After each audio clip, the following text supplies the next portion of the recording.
I'm John Negroni, and this is John in Theory. When you think about a big budget blockbuster Hollywood movie, what comes to mind for you? For me, I immediately picture the first time we see a field of roaming dinosaurs in Steven Spielberg's Jurassic Park. My mind will also go to the rotating swivel of superheroes made famous in Marvel's Avengers, Luke Skywalker trusting the Force, and Indiana Jones running from a massive boulder, and even relatively smaller moments like Peter Parker hearing his Uncle Ben's iconic axiom for the first time in Sam Raimi's Spider-Man. It's easy enough for most people to accurately pinpoint the difference between a blockbuster and an art house movie, and it's even easier for us to understand why we might like or love a blockbuster, especially one we saw at a younger age. If you're like me, you might have checked out an indie art house feature at some point, maybe because you heard it won some big award at the Oscars, or you follow some people on social media who insist the movie is transcendent or a must-watch, and if you don't think this film is one of the best of the year, then to them, you're not really a film fan, are you? But then, maybe after you watch that indie art house movie that got nominated for Best Picture, you walk out of the theater totally confused about what you just saw. You may wonder why this movie all the critics keep raving about was so, well, boring. And what makes it weirder is that the blockbuster movie you loved got negative reviews, even though this art house movie you didn't love is getting all the praise and attention. First of all, having that sort of reaction and experiencing a disconnect like this with the critical consensus is totally normal and nothing to feel ashamed about. Almost everyone has gone through it at least once, and it doesn't mean you're less of a film fan. And to be clear, the critics and/or cinephiles who told you that art house movie was truly special are not out of their minds either. Hopefully.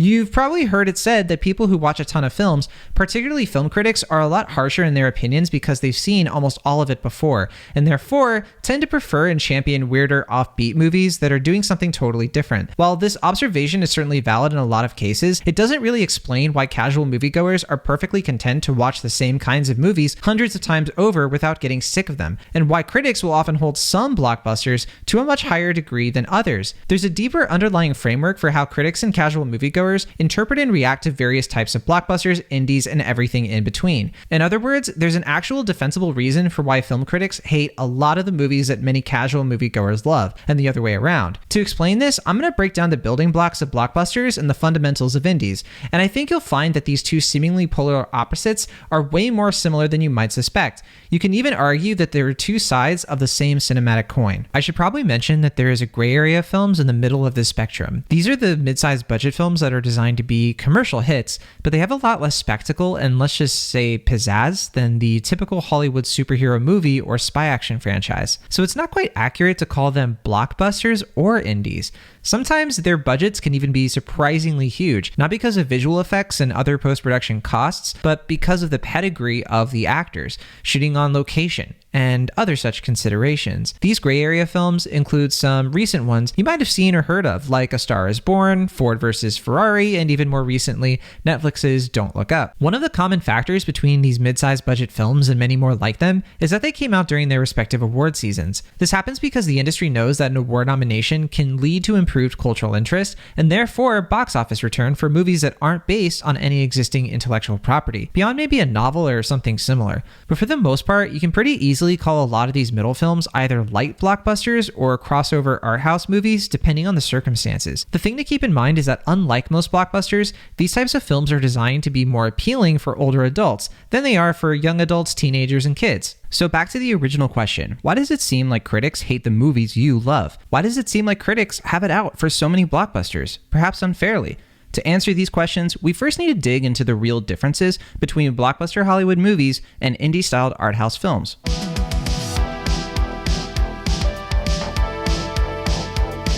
When I say there are differences between blockbusters and art house movies, I'm not just talking about the extremely obvious surface level differences. Because yeah, the budgets, the visuals, the music, the auteur level of the director, and the sheer scale of these movies are pretty apparent to anyone who's even seen a modest range of films over the last few decades. But as you can imagine, there are somewhat hidden differences between these two grand film archetypes, these below the surface qualities that can help explain why there can be such a variance of reaction when critics and audiences discuss their thoughts on a given film. My goal here, for that reason, is to help create a sense of understanding for people who maybe make assumptions about film critics as well snobs. In truth, there's way more to what's going on in your typical blockbuster and indie than you might expect, and film critics are uniquely reacting to these core principles when evaluating a given film, even if they don't realize it. First, let's identify one of the most basic, fundamental truths about virtually every single film ever made, no matter the genre or era in which it was produced. Fundamentally, movies are about change. They start in one place and they end in another. This is a profound reason why human beings crave and seek out films at all, because the best ones change at least a small part of our lives and how we view the world.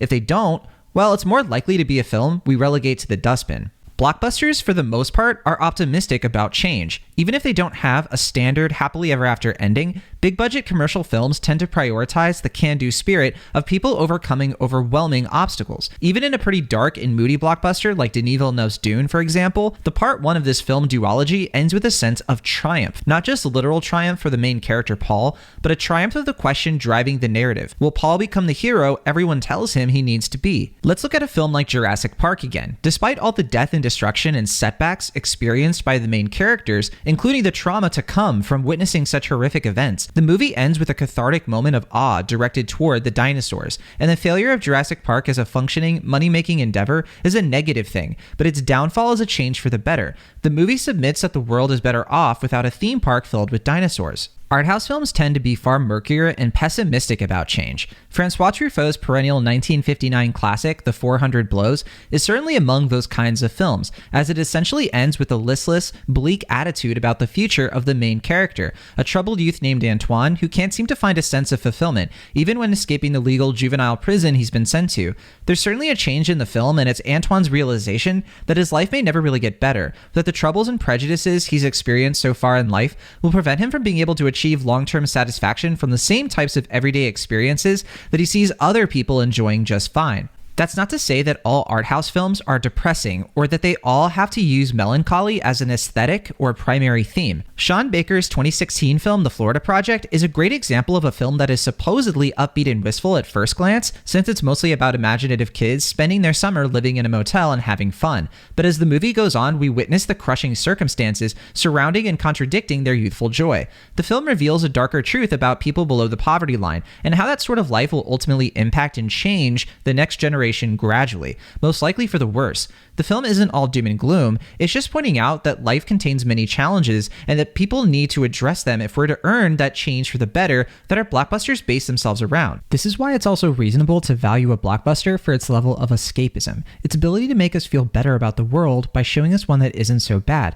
Even if Thanos snaps away half of all human life, for example, as we see in Avengers Infinity War, we can rest assured knowing that despite the costs, we'll all find a way to make things right again in Avengers Endgame. And this is certainly purposeful on the part of filmmakers and studios. To make the most amount of money, these movies need to capture a large demographic of not just adults, but children and teens too. And many, if not most children, certainly respond way more favorably to escapist films because they present a familiar and therefore comfortable world.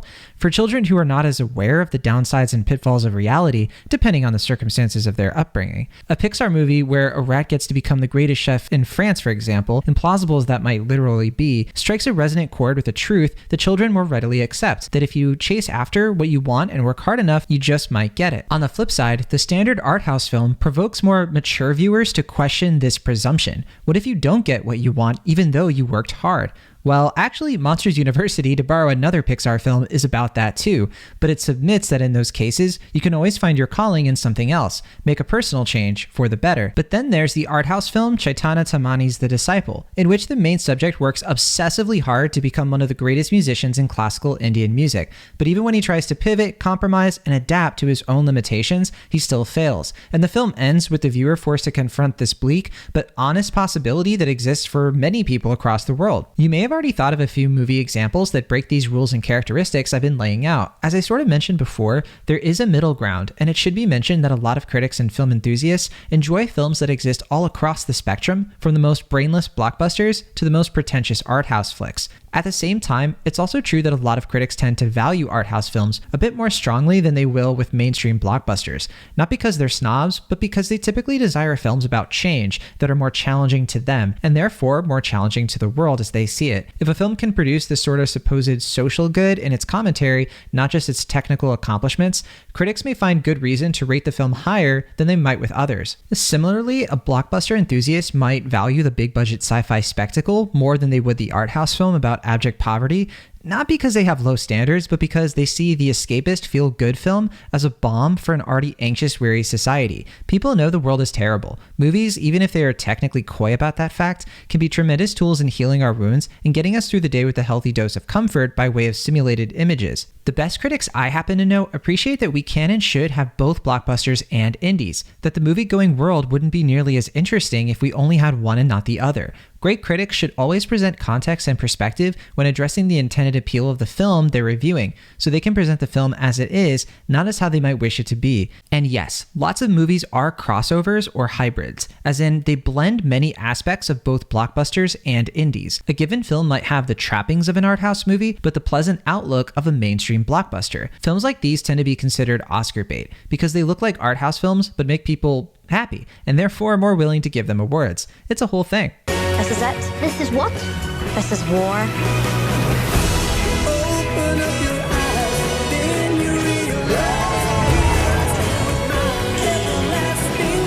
A recent example would be Kenneth Branagh's Belfast. It looks like an art house film because it's shot in black and white, it has a small budget, it's a minimalist period piece, it's a semi-autobiographical story about the director, and a bunch of critics think it's overrated, but it's also a feel-good crowd pleaser. For all the strife that occurs during the film, it always comes out on the other side with a big grin. Some of my personal favorite movies are crossovers, mainly because they have immaculate craft and can't be boiled down to only optimistic or only pessimistic. For example, John Carney's Sing Street is practically designed to make you smile. The music is great, the story and romance are effective, and it ends with a character you've come to love finding himself soaring to a new potential. At the same time, it contains some hefty bittersweet truths for some of the other characters, most notably the older brother who watches the main character go off to win a better life, but ultimately leaving him behind.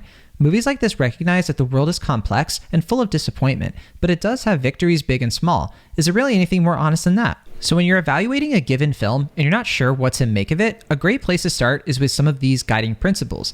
There are always outliers, but it's much easier to contextualize a film and how people are reacting to it when you can accurately confirm the purpose and intentions of the film, when you can really figure out what the film is trying to say and why it's saying it. Another helpful indicator for where a given film might fit on the blockbuster to indie spectrum is whether or not the film prioritizes the inner conflict and inner life of the main characters. Do you learn more about what makes a character tick from nonverbal cues, like the choice of setting, a more silent yet expressive performance, or a lack of exposition? If so, you're likely grappling with a bona fide art house movie. Blockbusters have inner conflict too, obviously, but they mostly fixate on the external conflicts faced by the main characters. For example, Tony Stark in Iron Man would never have become a superhero if he hadn't been abducted by a terrorist group that used his own weapons against him. The conflict that incites the plot of Iron Man is external to Tony Stark's actions. The character arc in which Tony learns to become a better person is the inner conflict. But here's the difference. The external conflict is more complex than the inner conflict. That's how most blockbusters work. The art house film is usually the other way around. Its external conflicts tend to be minimal and basic in their structure, but the inner conflicts are profound, messy, and complicated. On that note, critics sometimes despise art house films that are too abstract or too oppressive in their storytelling for there to be a sense that anything is changing, but instead, you're just being preached to about change. And many critics will hate certain types of blockbusters that were designed from the ground up to be momentary, corporate-fueled distraction machines, and absolutely nothing else. Both extremes can be examples of the writers and directors behind these movies not really believing or investing in the art that they're creating. The blockbusters and indies that suffer from this creative uninvolvement are surely different, but the outcome is essentially the same. The only thing you can really do as someone who might appreciate movies and wants to appreciate more of them is to find your own comfort zone, your starting line. If you don't think art house flicks are your thing right now, own up to it. Or alternatively, if you find blockbuster movies pretty loud and annoying, you shouldn't feel obligated to pretend you believe otherwise. For a lot of people, a great place to start is somewhere in the middle, so you can expand from there. Whether it be the joyful, chilling delights of the horror genre, which represents a whole different conversation about the cinematic spectrum, or a predilection toward documentaries that spark your intellectual spirit. Whatever the case, there's always a path to gaining a stronger, more self-assured confidence in your tastes, regardless of what the critics or more casual moviegoers say you should like. When a critic takes aim at a blockbuster that the general public has immediately embraced, they love it, it's important to keep in mind the true goal of the critic. It is not to parrot or validate the mainstream appeal of a given film. A good critic will still balance their perspective, whatever it may be, against the broader reaction they expect the film to receive. For example, it's perfectly valid for a critic to point out that the live-action remake of The Lion King will certainly please a subset of fans who are only seeking to relive the original in a new format. But it would be disingenuous for the same critic to then downplay their own dissatisfaction with the film, if there is any. The critic should not be swayed by the audience, for the same reason audiences should not invent their opinions due to what they perceive critics to think. One of the most productive goals of cultural criticism is not to change people's minds, especially through gatekeeping and peer pressure. It's to save a time capsule of impression. What did this film mean to the writers and stark film enthusiasts of that given time period? Critics have gotten it wrong plenty of times throughout film history. Not that their opinions were necessarily wrong, but that they may have written off a certain film for contextual reasons related to the world around them at the time of release, even though said film would go on to be regarded as a classic for many generations. We typically call these films ahead of their time, when it took years of naysayers from bubbles of critics and audiences to insist that a failed film, so one that most critics and audiences initially rejected, is worth revisiting and reevaluating. And that is ultimately one of the best outcomes of having critics in the first place. They can bookmark and promote the discovery or rediscovery of forgotten or forlorn works of art that can be cherished by new waves of audiences who wouldn't have even known about the film otherwise. Yes, critics can certainly exist in cultural bubbles. When reading reviews, you might get the impression that critics base a lot of their pop culture knowledge and social values around what they've read or gleaned from other critics, either through reviews or social media spaces where film critics and entertainment influencers dialogue with one another on a regular basis. For example, when the next film set in the wizarding world of Harry Potter eventually releases, most critics will probably base some of their criticism around the online backlash to J.K. Rowling's transphobic activism over the last few years. This will be extremely confusing and perhaps reviled by many Harry Potter fans who didn't even know Rowling made these comments because they don't have a direct connection to the cultural bubbles where these condemnations are well known. But it is extremely reductive to conclude that there is one monolithic bubble that critics exist in and need to break out of, that is completely or even mostly separated from all the disparate bubbles shared by people around the world. Life just isn't that simple. There isn't really a broad, momentous, mainstream monoculture anymore. For the same reason, there are very few water cooler shows or TV programs where almost everyone is tuning in. Media consumption is more fragmented than ever, thanks to the widespread expansion of the internet. We no longer live in a time when film critics would receive most of their impressions and eyeballs through traditional nationally recognized media. They're either writing their reviews for other critics and industry types or their cultural bubble at large. So people who are online and plugged into the regular film scene. And virtually all critics are not just aware of this fragmentation, but actively adapting to this inevitable shift in cultural criticism. They know what's likely to happen when someone from their hometown, let's say a small community in Southern Virginia, reads their negative review of the latest Marvel Cinematic Universe movie. They know this person, who happens to follow them on social media for personal reasons unrelated to film, will feel jarred and maybe even betrayed by a critic they know in real life disliking something they so strongly loved, or vice versa. This occasional disconnect is, unfortunately, unavoidable. The critic can't warp their approach to film writing in order to account for every person who might read their work. Common sense tells them to write in a way that is true to their principles, because those principles are what will resonate with their cultural bubble. The people from that bubble who engage with their criticism regularly can easily detect when a critic violates their own consistency and integrity, which is a wonderful existing incentive for critics to keep it real, assuming they want to maintain a dedicated and growing following. These are huge oversimplifications, to be clear, and they don't accurately represent every single critic working today, far from it. Particularly those who operate more locally or have cultivated variant audiences on emerging platforms like TikTok and right here on YouTube. After all, you can probably tell there is a huge difference between the tone and style of most YouTube film critics and those who exclusively use the written word. This is why a lot of critics, including ones from southern rural Virginia, will pivot to other platforms and mediums in order to expand their audience. We're seeing a huge change in how critics entertain using their work. work. These days, it's not really about who writes the best or articulates their opinions better than others. To generate an audience that transcends cultural bubbles and appeals to the most people possible generally requires personality over profession. If you can be an entertainer, first and foremost, more people are likely to engage with your creative output, even if they have no direct connection to the cultural bubble that informs a lot of your opinions and tastes. This is also how a lot of people get plugged into that bubble in the first place, through cultural critics who entertain them and introduce them to that world. So in conclusion, the main reason why a critic hated that thing you love, whether it be a book, a video game, song, or movie, has very little to do with how normal people experienced it. It doesn't mean one group is superior to the other, or that we have nothing in common, or that critics have nothing to offer mainstream audiences who actively seek out a version of entertainment that the critic might more readily object to. It simply means that critics are here to evaluate and analyze stories using a combination of objective and subjective criteria that can best explain why a film is successful on some level, either successful in a way that evokes a positive reaction from the critic, or successful in how it arguably advances the medium. For many critics, criteria like this is what determines a film being worth their time, and if they're doing their jobs correctly,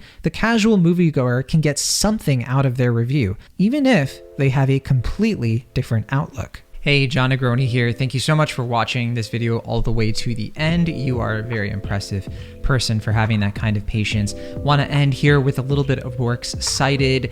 I hope that you got something out of this, and if you were curious about where I got a lot of my conclusions, because this video is full of assertions, obviously I used examples from films to bolster my points, but if you want to do some further reading, I have 2 books here that really informed a lot of the opinions that I have formed about film criticism and these sorts of ideas and concepts more broadly. Obviously, a lot of this is also based on observation, my own research, and things that are very anecdotal and not super scientific, but there are a couple of books that I do think back up a lot of what I'm saying here. The first one being The Major Film Theories. This is a fantastic book.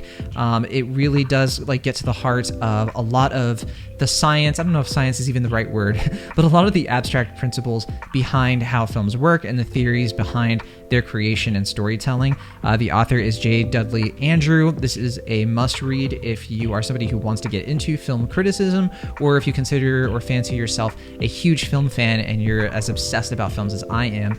This other book here is one you've probably heard of if you've watched basically any film video essay on youtube.com, and that is Robert McKee's Story. I mean, this is an all-timer. I think that this is one of the definitive textbooks on films in general. So if you haven't read Robert McKee's Story, you've probably watched a few videos that have referenced this book before. It's basically a film school textbook. As far as I'm concerned, I say that as someone who's not an educator.